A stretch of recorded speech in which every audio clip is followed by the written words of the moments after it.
This is The Herd. Wherever you may be, however you may be listening, we are live in Los Angeles on iHeartRadio and Go Fox Sports Go. A lot of new channels here. A little lost on that one there. Sorry. Flying to Vegas right after the show. Getting all apprehensive. Got to fly out there 3 hours, fly back. What are you going to Vegas for 3 hours? It's a company that I invested in years ago called Perky Jerky, and they have a convention.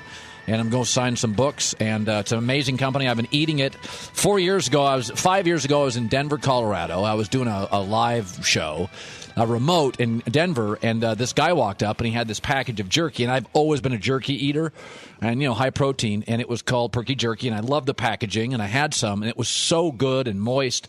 And I sat down with the guy, and I'm like, where do I get this? He goes, we're a new company. And I'm like, can I invest in this? I'll do your spots for the entirety of your company. I'll do them for free if you can give me some shares in the company. Wow. And so Jerky is a multi-billion-dollar business, and I did some homework on it, and we sat down and wrote down a contract, and I love the product.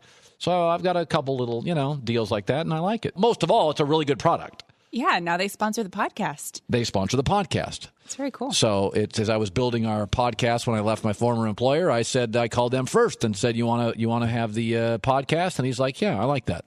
John, you were going to say something? I was going to say I haven't noticed any free samples around here at all. That's a really good point. Used to, because it is really good. I've had it. It's really good. And I used to bring in boxes of it. I used to steal them from your office regularly. And then they send me a month. Every month I get a big box of it. And the funniest part is they would send me a big box of it. And my stepson, Riley, would just take it.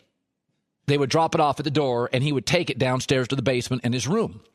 And I later found out he was using it as social currency. He was the Pablo Escobar of jerky sellers in his high school. And he was selling little bags of Perky Jerky at high school for like 50 cents. And, buy a moped or something. And because my kids loved it and love it. And I eat it all the time. So I'm going to Vegas today, flying to do that and sign some books. And the book's going to come out tomorrow, the first 5,000.